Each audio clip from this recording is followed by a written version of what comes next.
നമസ്കാരം, ഞാൻ MG Pratheesh. Manara care joint free Kaumudi ഹെഡ്ലൈൻസിലേക്ക് സ്വാഗതം. Powered by ARMC.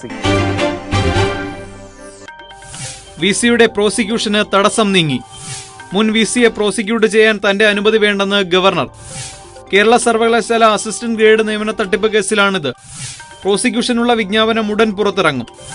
അതിനിടെ കോഴിക്കോട് സർവകലാശാല VC-ക്ക് പോലീസ് സംരക്ഷണം നൽകണമെന്ന് ഹൈക്കോടതി ഉത്തരവ്.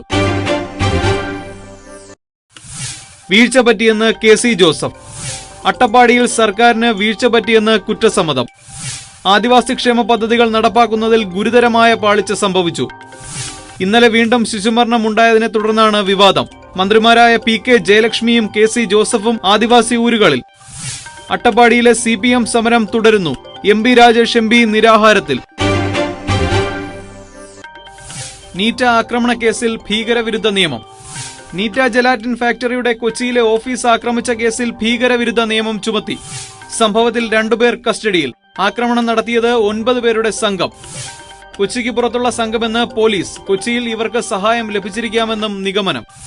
സംഭവത്തിന് പിന്നിൽ മാവോയിസ്റ്റുകളുടെ സാന്നിധ്യം സ്ഥിരീകരിച്ചിട്ടില്ലെന്ന് ആഭ്യന്തരമന്ത്രി. ഇടപെടാനാകില്ലെന്ന് കോടതി. ഡൽഹി അസംബ്ലി തെരഞ്ഞെടുപ്പ് തീയതി പ്രഖ്യാപനത്തിൽ ഇടപെടണമെന്ന ഹർജി സുപ്രീം കോടതി തള്ളി. ഈ ആവശ്യമുന്നയിച്ച് ഹർജി നൽകിയിരുന്നത് ആം ആദ്മി പാർട്ടി. തിരഞ്ഞെടുപ്പ് തീയതി പ്രഖ്യാപനം കോടതിയുടെ പരിധിയിൽ വരുന്ന വിഷയമല്ല. ഡൽഹി മണ്ഡലത്തിൽ സ്ഥാനാർത്ഥിയാകുന്ന കെജ്രിവാളിനെ നേരിടാൻ പാർട്ടി വിട്ട പഴയ തോഴൻ വിനോദ് ബിന്നിയുമുണ്ട്. മനാറ care joint free Kaumudi headlines powered by ARMC സമാപിക്കുന്നു. അടുത്ത ഹെഡ്ലൈൻസ് 1 മണിക്കൂറിന് ശേഷം. നമസ്കാരം.